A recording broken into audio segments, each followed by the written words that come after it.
Good evening, everyone. Welcome to another edition of Legend from the Past and Future Show. I am Armand, and tonight we have Miss Deneen Ward again. How you doing, Deneen? I am well. Happy to be here tonight.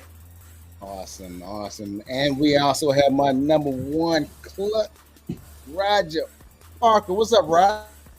How everybody doing? Welcome to the show. Happy to have Deneen up here again. Still waiting on them cakes and that stuff that she cooked though. Them cookies. We Oh yeah, still waiting on them. I'm making cookies, bringing cookie. I'm baking cookies tomorrow, so I'll have them down in Annapolis on Saturday. Okay, Awesome, that's what I'm talking awesome. about. Mama don't get none. He say he didn't want hey, hey, look. Well, I tell you what, we got some stuff coming up. But one thing I'll say about what we have is hot on the press. A brand new black hoodie. And you can get yours today if you just visit our website or contact me. Send me a message, say, hey, I want my black hoodie or blue hoodie. And also we have coming up, we have our Legends Honorees dinner, 21 March at the Mount Olive Community Center, 7 to 11. We're looking forward to it. We're going to have a nice time. But we have a show tonight. We got a show tonight, and we got a good one. One of our own hosts is with us tonight. Here she is, Hi. Melisa Natapraya. How you doing? Hi. How's it going? Thank you for having me tonight. I hit that age where I was looking at the clock like, ooh, it's 8 o'clock. 7:30 was my bedtime, so we stretching. We stretching. But thank you. No, thank you. I'm honored. I'm honored to be here. Honored to be here. Well, you know what? You've been on not lately as a host of your own show. How does it feel? How does it feel hosting your own show, Melissa? Oh my God. Before I go into how it feels, first of all, I would have to say, Armand, thank you, thank you, thank you. I owe you the utmost gratitude for allowing me to have the platform to share my voice with individuals when it comes to health and fitness. And that's been a passion of mine for a long time. So it's one of the things that just as I kind of grew up in the Army and then retired and struggled myself with health, not really health challenges, but more so body image issues going through life, just being able to find a way to do things in a healthy fashion and being able to be out there and advocate for people in the public. So it feels absolutely amazing. And I feel blessed, blessed, blessed beyond measure to be able to get out there and share what I love, my passion, my passion, my passion. Well, your passion speaks for itself, and I'm pretty impressed with what you do. I may not agree with some of the stuff that you The advocate, chocolate, yeah, we're gonna need to huh? put that Well, let me chocolate. put this We're out gonna here need to real get it quick. together. Uh-oh. Let me put this out real quick. Now, Roger, Deneen, now, you guys are really Why you military. always pulling me into your stuff? I have to do this, Been because doing that since the she third bring grade, man. Come on now. she bring these people on the show, and I think she bring them on to attack me. I don't know. I don't understand that, right? But we used to go on these 7 and 8 mile runs, like PT. So our energy, we would eat a Snickers bar. Is there something wrong with Snickers bar rides? What? I don't eat Snicker bars. Saying that, I don't. I don't eat no chocolate. But even as a kid doing trick or treat, I give my candy to my brothers and sisters. But I, I I'm trying to stay neutral like a mother. But no, ain't nothing wrong with the Snicker So bars. you hear that? 7 or 8 miles when y'all were young soldiers, when you had nothing but energy to burn off all that sugar. Mm-hmm. Mm-hmm. Well, Yeah. I tell Okay. you what.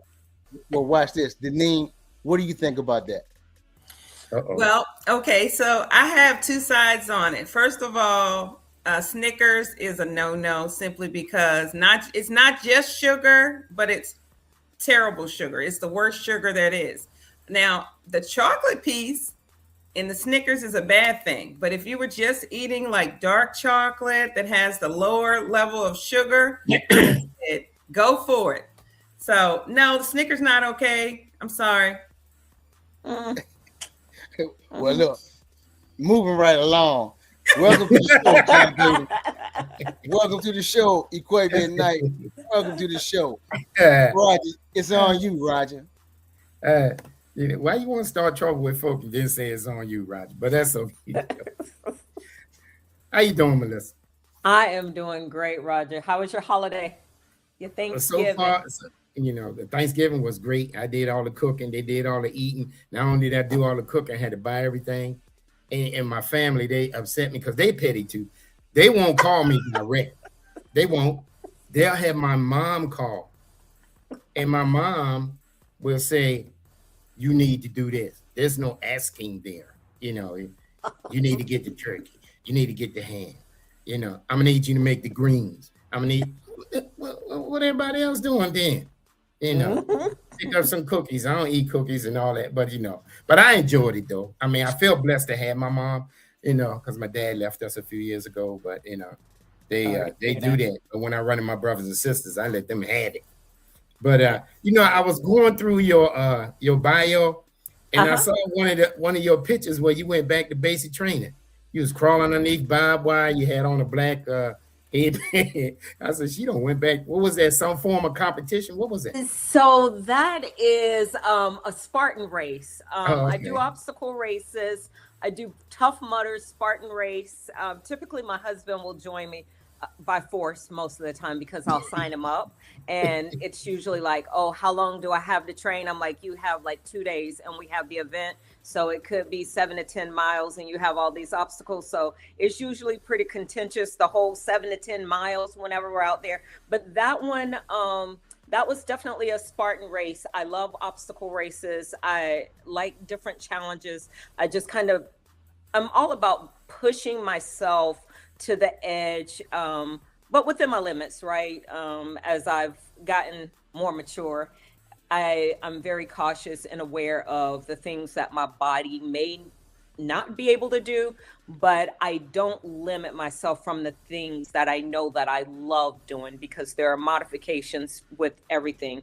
And people will make excuses about why they can't do something. And it's like, okay, my age and this and that. Okay, well, if I'm out here in my 50s and I'm still running with the 20-year-olds, there's no reason why none of us can't do it. So it's a mindset. It's a mindset. So that was an obstacle race. Yeah, it took me back to basic training, but as soon as I got a piece of dirt in a place that I didn't want, then I got all uppity and boastful. I'm like, this day is over. But I loved it. I'm a country girl at heart.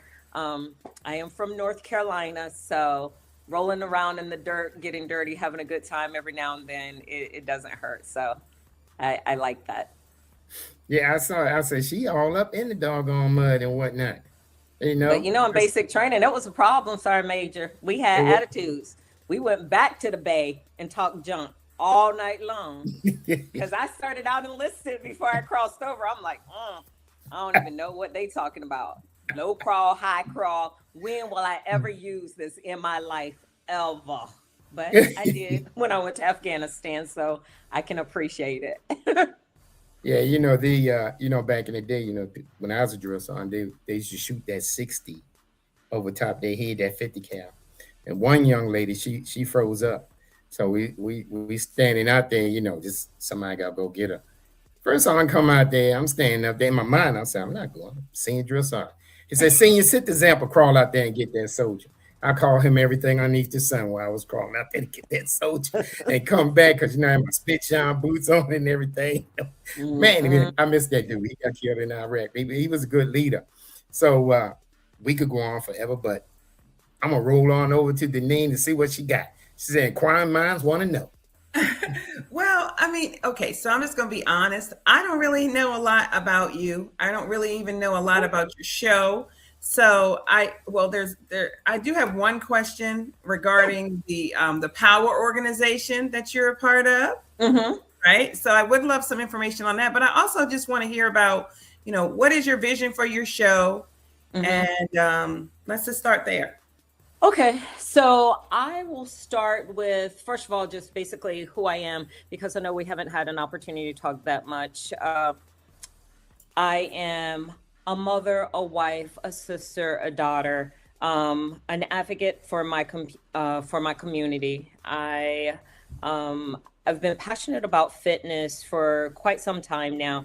I come from a long generation of women. I grew up in a household, and maybe about 5 years ago, it's maybe 5 or 6 years ago when my great grandmother passed away. So there was 5 generation of women in my family. So just kind of passing things down from generation to generation, keeping people healthy. First of all, we're trying to keep these men alive in our family, trying to hold on to them for a little bit longer. But my vision for my health and fitness show is just to talk about the things that we in the Black community, I feel like, are not getting enough information on, because sometimes we will be too afraid to ask. We won't advocate for ourselves when we go to the doctor. And when I think about like my grandmother's generation, they'll go to the doctor and whatever the doctor tells them, they're good with it. I'm all about looking at a holistic approach to get healthy versus being addicted and stuck to medicine. Don't get me wrong, as we get older, there are things that we will need to kind of make our life a little more comfortable, a little more pain free. But the body has an amazing immune system and it's an amazing healer. So, my vision for my show is to make sure that we have the knowledge and the tools in our basket to live a life where we can enjoy it for as long as possible. We want it to be a life that's, I want to be able to be functional, right? So that's one of the things that I do teach when I'm teaching my class. I teach functional fitness. I know we used to always laugh. I don't know if y'all remember that commercial, "I'm falling and I can't get up" commercial.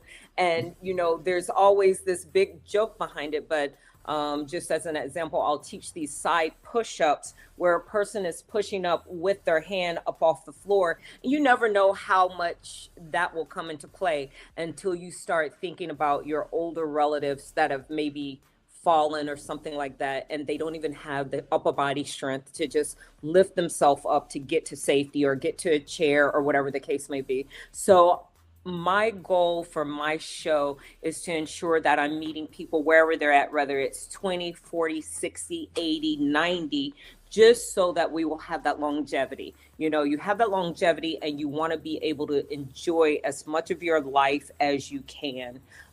So that's my vision for my show.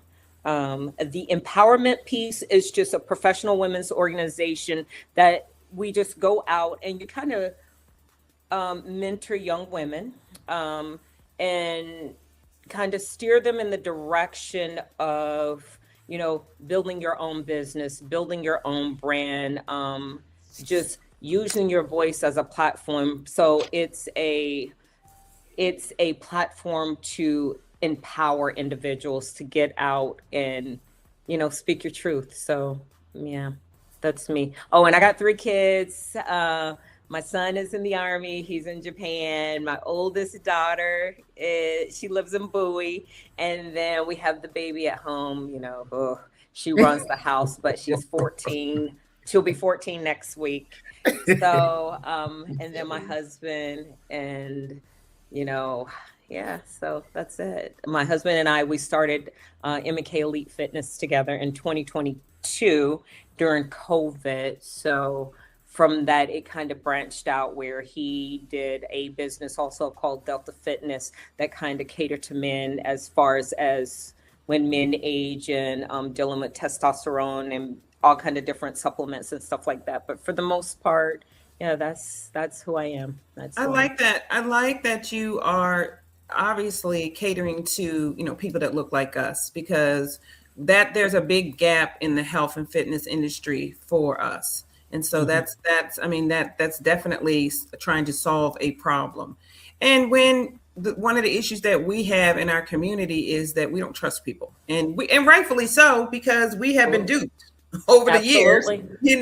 so I Absolutely. understand that. So when we have people in the community that are leaders and showing us that that they can be trusted, and that the information that they give us is going to be beneficial to us. I think that just makes it a little bit easier for us to take the information. So hopefully, your organization, your husband's organization, will make people feel more comfortable in exploring the information that's out there, utilizing the resources, things like that. So that makes me happy that we have, you guys there in Annapolis doing those types of things. Thank you. Thank you. Armand? Okay, so Melissa, your motto, if you touch it, you are committed. What does that mean? If you touch it, you're committed. So that came about when I was on active duty, right? It started in 2013 when I deployed. Went to Afghanistan. 2013 is when I decided that I was going to start becoming a professional trainer. And it was more so because my soldiers encouraged me. They were like, okay, ma'am, I think you should do this because you're good at this. I'm like, nah, if I'm doing it, I just would not like it probably. So in the time frame that I was in Afghanistan and I was training the soldiers, I saw changes in their body. They saw changes in their body. So it was always a running joke. When they came in the gym, I'm like, okay, this is what we're doing today. And they would go over and touch a weight. So, it was typically the male soldiers. All right, today we're doing chest press. All right, you pick up that 50-pounder. If you're touch it, you're committed. And that was just my motto. And it kind of stuck. So not only did it apply to the weight training or whatever, it was whatever it is you decide to invest in life or do in your life or set that goal. When you touch that vision, be committed to that vision, make it grow, plant that seed, water that seed, and allow it to flourish. So it turned into more than just about the fitness piece. It became like a mantra for my life now. If you touch it, you're committed. It's kind of like setting that goal and putting your mind to something. I know I can do this, because we'll have a lot of naysayers saying, no, you can't do this, or people that don't believe in it. So just to get off topic and still on topic, funny story. When I crossed over from green to gold, I remember I went to Hood College for grad school, and our sister college was Mount St. Mary. And I'm just going to keep it real. Mount St. Mary is good old boy, good old girl, country town. And that is, it's real. I grew up active duty military. My mom was military. My stepfather were military. My stepfather's passed away, rest his soul. However, when I got up there, the first thing I got from my lieutenant colonel, who was my professor of military science, he says to me, so you're Melissa? I'm like, yes, sir, I'm Melissa. Well, you're not at all what I expected you to be. I said, oh, okay, I'm sorry, sir. What did you expect me to be? So the thing that came out of his mouth was, you're very well spoken. So at that point in time, I had already been in the military for 9 years, because I was coming from NCO and transitioning over into the whole green to gold I competed for. So I was like, So it's like, it's going to be that type of couple of years. So I just told him, I said, well, sir, we get educations too. So take it for whatever you want it to be. Take it for whatever you want it to be. And had an NCO there that used to challenge me on every level. He would make off-color remarks, and we did have a major there that stood ground for us. I was like, okay, I don't need to get kicked out of this program, so we will report to the major and let the major handle the NCO. But he made it his business to say, okay, whenever you walk, because it was me and another female that were there, I would never salute you. Okay, not a problem. Not a problem at all. So when I went to leadership development course, I ended up breaking my ankle. and we were doing a night land nav course, and I ended up falling in a foxhole, and I broke my ankle, got medevac back. And so they had a bet going that I wasn't going to make it whenever I came out of the the hospital, the rehab, the physical therapy, all that great stuff. So when I went back, I remember my father praying with me. I remember the chaplain praying with me. I remember coming out of there with a 300 on that ACFT. I remember finding all my points. Now, I was scared as crap when I went back to night land nav, but you know what? By the grace of God, everything worked out. And the day I commissioned, that same NCO that said, "You will never salute me," I made sure he was the first individual that gave me my first salute when I was commissioned. The very first one. And when he saluted me and I saluted him, I said, "You thought you'd never do this, didn't you?" Listen, so if I touch it, that's all to say that in my vision, that's one of the things I kind of talk to my kids about too, because they have so many outside influences. It's just like, if you touch it, be committed. It is okay to fail, but it is not okay to stay down from your failures.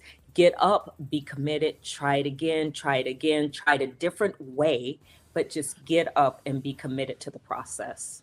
Awesome. I love That's that. awesome. I love that. That's let me just tell you, let me just say that. Just caveat off of that. It's about finishing. It's about when you start something, finish it. It doesn't matter how you finish. It just means that when you start it, you need to finish it. And Hmm. that's really what fitness is about. And it's Yep. not about, just like you said, it's not about reaching a certain goal or reaching a certain mark. It is about Yep. staying on the course of what you started to do, when you first started. So yeah, I love that. Absolutely. You're an example of that, so I think that makes Thanks. you that much more credible when you talk about your experiences. You are an example of what when you commit to something, what you can do. Thank Love you. that. So now, Melissa, you are also a nutritionist, correct? Yes. Okay, so No Snickers bars. No he- Snickers bars. here's a scenario for you. Okay, Okay. uh, come to you, uh, uh, have some health issues, maybe 20 or 30 pounds overweight. What kind of plan would you consider putting me on? Okay, so first of all, before I would consider putting or suggesting or recommending anything to anyone that is trying to lose weight, one, what is your background? What is your medical conditions? What are your underlying issues that you have? One, two, whatever I give you has to be cleared by your doctor. Three, I am not into quick, fast fixes. So if I had to recommend to somebody what type of eating plan to be on, I will never tell you of anything, no fasting, no fast food diets, no trendy diets.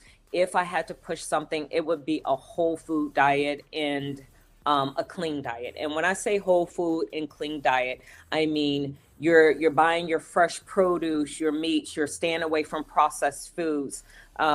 You're portioning your food, not to the point where you're starving yourself, because regardless to people, what people think, I put in probably about 2,500 calories a day. And that's if I'm not even lifting, because I'm regimented in whether it's yoga, cardio, or whatever the case may be. But it has to be a balanced meal plan. So when I say whole food, you're not going to leave out food groups. You're going to have your lean proteins, you're going to have your fruits, you're going to have your veggies.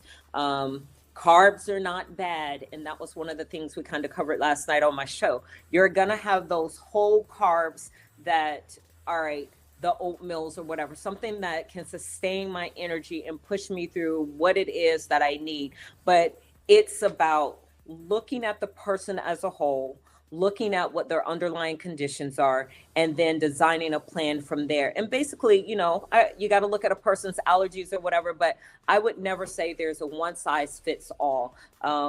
if I had to recommend a diet for myself that I would follow something more like the Mediterranean diet or just a simple whole food diet. You are not, if I go grocery shopping, and you always hear it, go to the peripheral, the aisles and stuff like that, instead of going through in the center where all the processed food is. And that's a true statement, but let's just be real.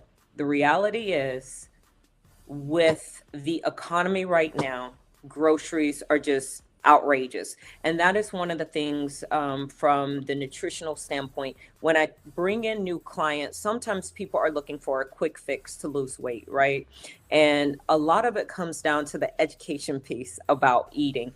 And that within itself is something that they have to look at. Now, when I look at a individual what they're eating, people hate to journal, people hate to do this. I'll even put myself out there and say, hey, can I come to your house? Can I look in your pantry? Can I see what you have? Okay, just because your son or daughter have all these goldfish up there, you can't be up in that pantry all day long eating their goldfish. You have to look at input and output, right? What am I putting in? What am I putting out before I start putting all this stuff in? Like, okay, I had a Krispy Kreme donut and then I walked up the stairs, so I'm good. No, like we really gotta look at the things that Yeah. are holding us back from reaching our goals when it comes to health and fitness.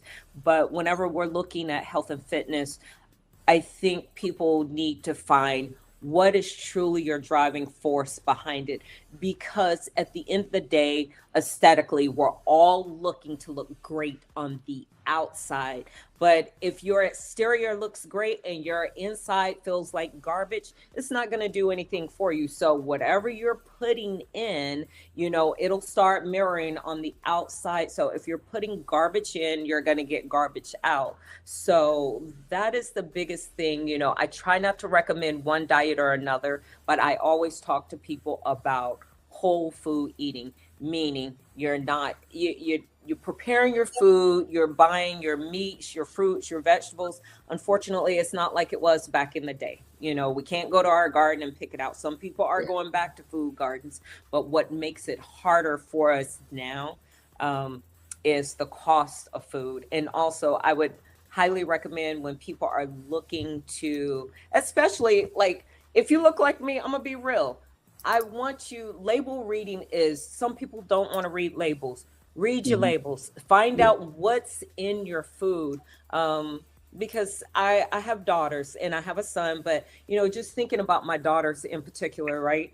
Um, I think about them growing up, and then sometimes I also think about other little girls that I may see that seem a little more advanced, and you kind of start wondering what's going on. And sometimes we have to look at the food that we're putting in our body, putting in the body of our kids or our family members and stuff like that. So I think it just starts with learning what makes your body function, learning what you need to put in versus output, and just looking at it from a whole diet standpoint and just making small tweaks. Because even if you want to lose 20 or 30 pounds, you're not going to cut out everything all at once. And I know we joke about Snickers or whatever. If Yeah. people are eating candy, if they eat candy, that's fine. That's what you do. However, you limit what you do. You do it in moderation, because once it becomes a habit, it becomes a little bit harder to break. So you start pulling things away one thing at a time,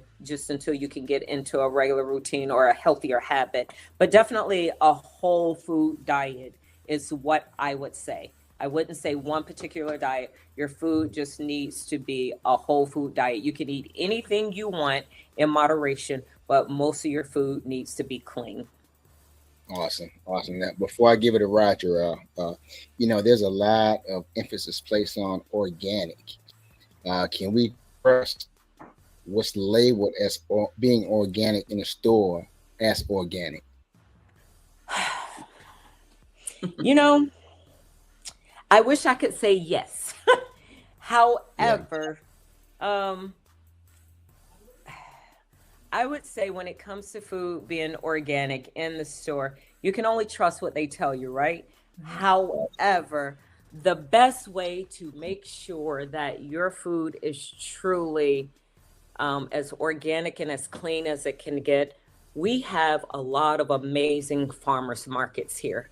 to Yes. support our local farmers. You will go out to, like, on weekends. I've seen it. Doesn't matter, Ellicott City, Laurel, here in Columbia, there are different places that they have the farmers market set up, and you are paying so much less for your produce and everything else. It's fresh. Now that's when you know you are getting something that's great quality. Now, if I walk in a store and I'm saying I'm going to get these organic apples, but I cannot figure out why they're bigger than my head, the chances are they've been genetically treated with something else. But Yeah. you only know what the store puts on it. But the reality is, if I buy an organic apple and a regular apple, once I go home and prepare it and wash it and feed it to myself or my family, they probably can't taste the difference. However, I can guarantee you, if you go to one of these local farmer markets and you get your produce, you can taste the difference from that versus what you're getting out of the store. And then sometimes you can look in the store and see what came from, like, the local farms or whatever, and they'll label it. So if people are looking for not only to save money, but looking for healthier ways to eat without worrying about pesticides and stuff being in your food, just look at what our farmers have put out there in the grocery stores, or, even if you go to Whole Food stores. But at the end of the day, you got to look at what is more economical for your pocket too, because the reality is there are things that we like, but do I want to pay $9 and $10 for Yeah. something that used to be $4 and $5 less than 2 or 3 months ago? It's just, we have to look at what's cost effective. That's true. On you, Raj. Yeah, first of all, I want to go back to the hand salute thing. I put it in my notes. Love the pettiness. Love it. Love it. Oh, no worries. Love it. You read my mind, Roger, on that one. I was like, Love okay, the Roger's pettiness. not the only petty. I think that's an army trait. I'm trying to tell you, we could go down that path. When I was doing the G14 stuff at the Pentagon, I worked at a place up there, and the guy told me, he said, this pissed me off. I'm still looking for him, but he said, you know what? I said, he said, when I looked at your records, I thought you was white. Because when you go for jobs like that, they take your ethnicity away. There's no pictures, there's no nothing. They're just based on your awards or whatever. And he said, with your degrees and all this other stuff, why are you not an officer? And I probably shouldn't got that job, because I looked him dead in his face. I said, why you asshole? And I'm an E8 at the time. Oh yeah. He was an 06P. So he got up. I said, well, I'm on my way back to Fort Stewart. So you come up here for the interview. He leaned out there and told the secretary, don't send nobody else in here. I got who I want. I know that's right. He said, because I know you're going to tell me the truth. Yep. But anyway, though, my question for you, first of all, super proud of you. Thank even though you went rogue on us, we probably lost a saw major, but that's okay. But with fitness, why, do you think people don't take fitness serious? And most people, I'm not gonna say everyone, a few, let's say a few, until they get sick or get injured. Why they don't go down that path to prevent the sickness? Okay. So my belief on that is, I'm gonna just rewind to when we start looking at fitness most of the time. Typically, it's when we are a lot younger, and we always think we have so much time. We continue to push it off, push it off. Oh, I'll do it tomorrow. I'll do it tomorrow. Okay, well, you're 21 today, but all of a sudden, in a blink of an eye, you're in your 50s. Now you're facing these health challenges, and it becomes serious then, because it becomes a matter of life and death for them. So they're walking into the doctor's office, and you may have a doctor telling them, okay, your cholesterol is high, your blood pressure is high. You have all these underlying factors that before you're 60, you're going to have a massive heart attack, a massive stroke. You're going to have something that is going to happen to you. And by the time they hit that age, so much damage is done. But what they don't realize is fitness becomes a lifestyle. I know some people think it's a daunting task, but I honestly believe that the reason why people don't take it serious is because we take for granted the life that we have. You know, if I get up, I'm in my 20s, 30s, whatever, and I feel amazing and I can jump around and I can do this, and I'm like, oh, it'll never happen to me. That becomes their mindset until something, whether it's a tragedy or whatever the case may be, that happens to them, and then they have that shift, and then they become serious. But then once you have that shift and become serious about it, sometimes there are limitations that you're not able to get around to get as healthy as you want to be. So I think if people just start looking at it, just like they do day-to-day task, okay, I need to get up and I need to do X, Y, and Z as a sustainable life function. I need to get up and walk to my mailbox. I need to get up and take a walk for stress management. I just need to look at all the things that I can do to stay healthy so that I can get the longevity that I need in my life. I'll use my neighbor as an example. My neighbors are in there. The husband, he turned 75. His wife is right at 70. If you see this couple, you would be under the impression that this couple is probably in their 50s. They are so extremely active.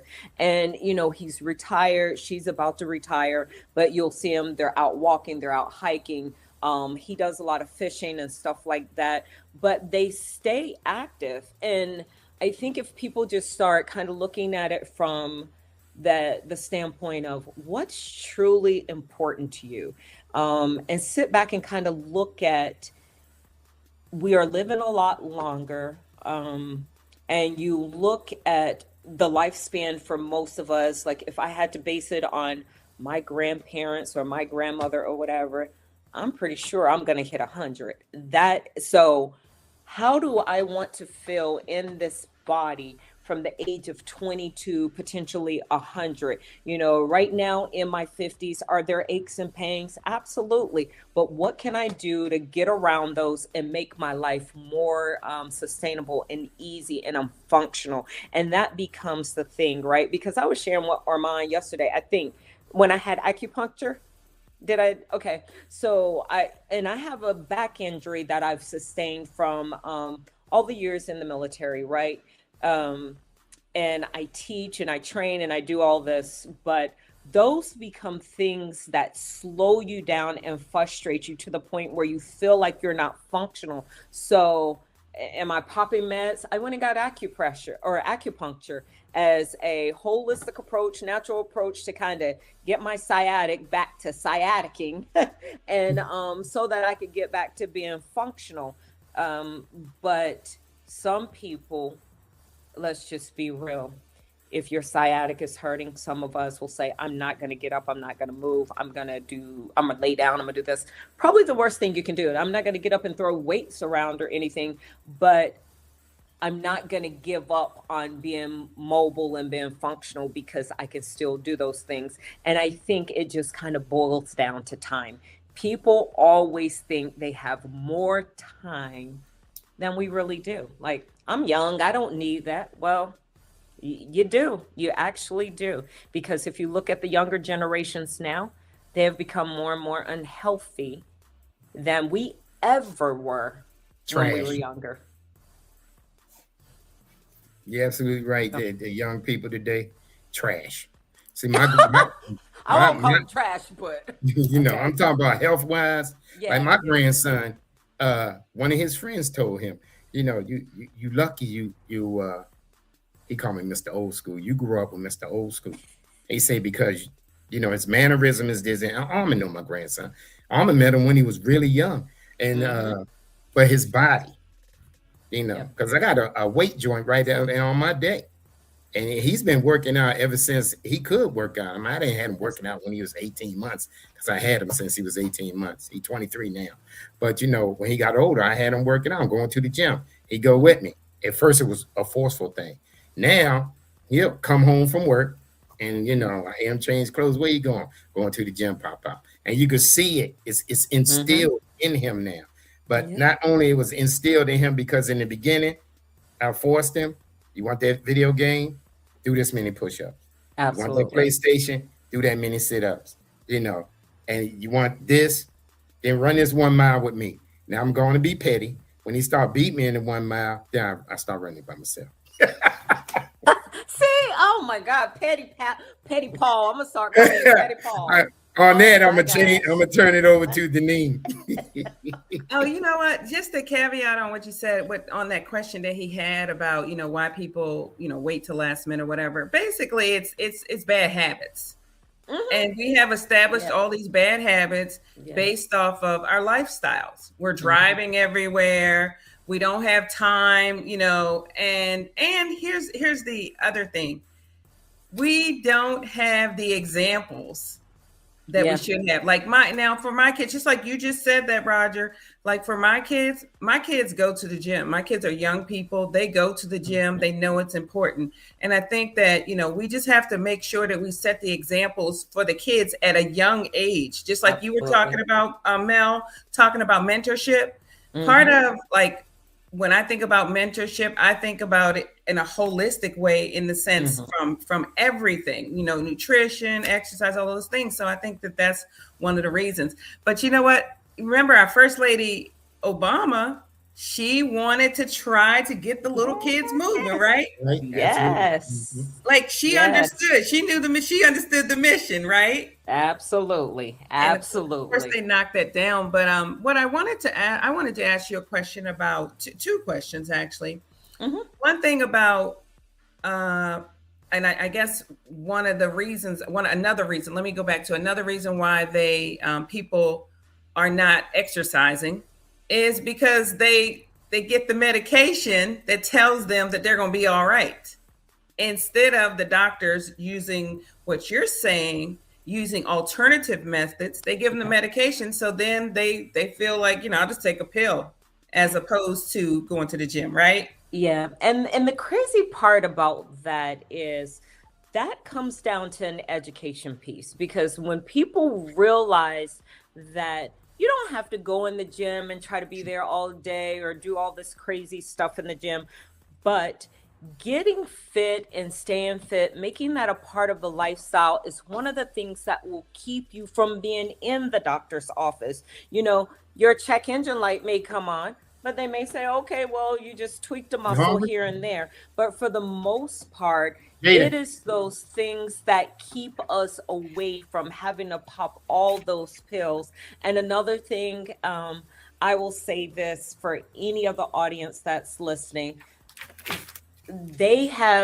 society has now made it so easy for people to lose weight, and people want that magic pill. But what they don't do their due diligence to research it. And I will refer to, and I want to use Serena Williams as an example. Absolutely love Serena Williams. She talks about using Ozempic or whatever it is, and it's great. You're a star. We see them popping it. She'll show it, putting it in her arm or whatever.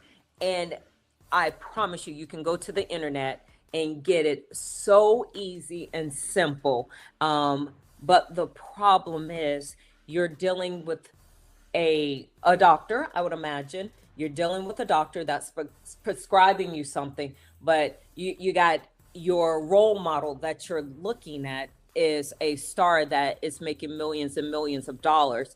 And at the same time, they have a medical staff that's in the background on standby for anything that may happen. It happens to all of them. I want to lose weight and I'm dropping it just like this, and I'm telling you this is how I'm doing it. However, are you telling them how to adopt a healthy lifestyle to sustain that weight loss and get into a habit where now I want to get up and I want to work out, and I don't want to worry about the easy fix, because at the same time, they're doing things that give them that quick gratification, but are breaking their body down in other ways, your systems down that you need for survival, the heart, the liver, the lungs, whatever it is. So I think that boils back to education piece too. People just want this quick fix, and they much rather not put the work in, and it doesn't become sustainable. It just becomes a very expensive bad habit. That's I have one more question, and Mhm. this is actually Amon. You'll cringe with this. Can you talk to us about how you cannot out exercise your bad eating? Let me sip some water. Boom. Roger, not the only petty person on this show. So that's the thing. You absolutely cannot out exercise a bad diet. Um, I'm gonna tackle that one from a biological standpoint. Um, I like junk food, and that's just a statement. I'm making a broad statement. People may say I like junk food. My body, my brain, my feel good hormones prefer the sugar of that donut, the salt of those potato chips. So I'm looking at it and I'm saying, okay, it's 200 calories for this donut. I'm looking at caloric intake. Then I go get on this treadmill for about 45 minutes and it says I burned 200 calories. Oh, by the way, I will tell you this from a professional standpoint, that is not accurate at all, point blank, period. And the reason it is not accurate is because I stepped on this machine. You did not calculate my height, my weight. You calculated absolutely nothing about me. And I'm just going, going, going. And all of a sudden, I'm telling you, oh, I burned 500 calories on the machine today. So I can have this 300 calorie donut. Well, that 300 calorie donut, that's the caloric intake, but did you look at the sugar intake and everything else that adds up? Those other things on that label are part of the makeup of that item. It is not just that caloric intake or those calories or whatever, everything else that's on there. So in reality, that 200 calorie donut probably was about 700 calories, and you spent 45 minutes on a machine that you probably only burned about 120 calories in 45 minutes because you are not accounting for anything, your heart rate, none of that. So without there being an accurate measure of you calculating your heart rate and getting the output, you don't know what your expenditure is on these machines. Now you get up there, you're sweating, you're looking, you're good, you're like, I'm glistening, I got this, look at this glisten, like I burned 500 calories. Like, go and eat them potato chips if you want to, because next week you're going to be 10 pounds heavier. Just do it. But, and I think that becomes the problem with people, right? Because they really don't know. They are trusting these machines to truly tell us what it is that we're putting in. But you really need to look at the whole thing. You need to look at heart rate. You need to look at perceived exertion. You need to look at all of this stuff. Those machines are so inaccurate, especially if you're jumping on them and then you could just hit go and start. It's not doing anything because it's not calculating height, weight, heart rate, none of that, age. All that stuff plays a factor into what we're getting rid of. So I think when it comes to that, if people just stick to the principle of clean eating and eating their junk food or whatever else they want, their award meals or whatever the case may be, in moderation, it'll help. However, what I don't recommend people do is, and I know we kind of talked about it on the show last night. Yeah, you have a reward meal. However, I will tell you, food is never a reward for my weight loss or my change in my behavior, because it's really, that's not positive reinforcement, if you honestly ask me, because it's a vicious cycle that you're putting yourself in. Oh, I lost 10 pounds. So now I can have this slice of cake. So my reward became the very thing that got me to where I was at. So you're continuing, you're perpetuating a cycle that doesn't make sense. So, all right, you lost 10 pounds. let me go ahead and get this cute little dress or these shoes or whatever. Something that is not a food incentive, because it kind of puts you right back in the cycle, because you basically go right back to the thing that caused you to gain the weight in the first place. So I think people just have to pay attention to what it is, and that it's a behavioral change. It's really a Right. behavioral change. What about also one more thing? Because I'm all excited about this. But I think that it's important for people to know that when you don't get the proper nutrition, it's counterproductive to your exercise program. Yep. Because you don't have the energy to get through what it is. So for the people out there in the world that are saying carbs are bad, no carbs, don't eat carbs, I'm sorry. I'm not gonna starve myself from carbs, because carbs are energy. And that's what people don't realize. Yeah, are there good carbs and bad carbs? Absolutely. But it's just find the time to sit down and learn about what you're putting in your body. And it's just like your car, right? All right, you have a nice car. Are you going to go and put the wrong gas in it? You put the wrong gas in it, then you slow it down. The fuel is not there. You don't make it from point A to point B.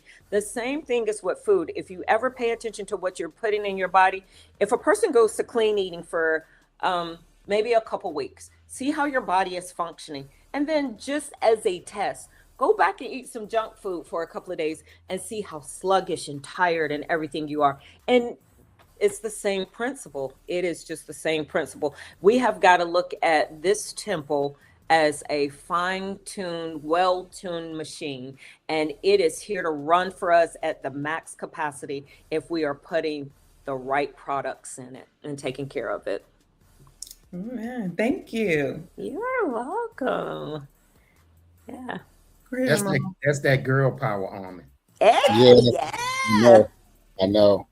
Well, we're getting close to the time, Melissa. So Okay. what we're going to do is ask you this one question, go around the room, and then we're going to close it out with you giving something encouraging, okay? What is hot yoga and what's the benefit from doing it? Ooh, yes. Okay. So, hot yoga is just a vinyasa style yoga, or we're just going to call it yoga in a warmer room, in a warmer setting. Typically the setting, depending on the flow, is from 80 to 105 degrees. So it just depends. Whenever you come to hot yoga, you're going to be well hydrated. What hot yoga does and the benefits behind it is it allows the muscles to open up even more. It allows more flexibility. And believe it or not, it's a great stress management technique. It's a great way to detox the body naturally, lose some weight without going on all the weird purges and stuff. So I am at Columbia 6 in Yoga 6 in Columbia over at Meriwether. I would love for people to look on the schedule, come out there, take a hot yoga class. I teach a hot sculpt class also, and then a restore if you're looking for something that's a little more easy on the joints and longer holds and postures, the restore just to kind of relax. But hot yoga is where it's at, a great detoxer, a great way to lose weight, a great way to distress, and a great way to open up tight muscles that I know we have from sitting, standing, exercising, all the stretching we think we're doing and we're not. So, yeah. Awesome. Roger, what do you have for Melissa? Nothing. I learned a lot. I mean, it added to the knowledge I already had. Like I said, I'm super proud of you. I'm not gonna forget that you stole a command saw major from us, but I'll let this slide. And everybody need to listen to her show so y'all can get this knowledge now. She got her own show, and she's gonna talk about that in the end. And thanks for coming. Thank you for having me. Same. Oh my gosh, I'm so excited. Thank you so much for your information. I love your passion. I love your enthusiasm. I love the experience that you have. So I'm really excited for, what you have to offer for the community. And just thank you for having us today. I thank you all for giving me the opportunity. And once again, the platform for putting my voice out there. So now, Melissa. Yes. You're going to end it. This is your son's music right here. Oh, I'm so sorry. Yes, my son does music. He dropped his own tracks, and I keep forgetting every time you're playing it. I'm just all in my own world. Jaquise Crockett, Sergeant Crockett. He is over in Japan, and I want to say I love you. Thank you, thank you, thank you for being an inspiration for me, young man. And my beautiful daughters, Destiny and Jaquise. They are my love, my life, my inspiration, and why I do what I do every day, and why I get up. Thank you. Roger, I want some of them collard greens. That's why that was my incentive. I got you. I got you. Since you gave us a sergeant, I got you. I appreciate it. Petty. Next week will be our last show before the holiday. We're going to give you a great show next week. We got to reach out to make sure he's a former NFL player, 3-time Super Bowl winner, and we should have him on the show. I say should because those guys are speaking all over the place. They going all over the place speaking engagements, But Clarence Barnes is his name. He'll be on next week. And I will be promoting this show, Great Information. Thank you, Melissa. And we are looking forward to seeing you on your show when? The 23rd, or you want to wait until after the holidays? After the holidays? Yeah. Huh? Yeah, we can wait for that. Okay. Cool. All right. Good night, everybody. Good night. Bye, everybody.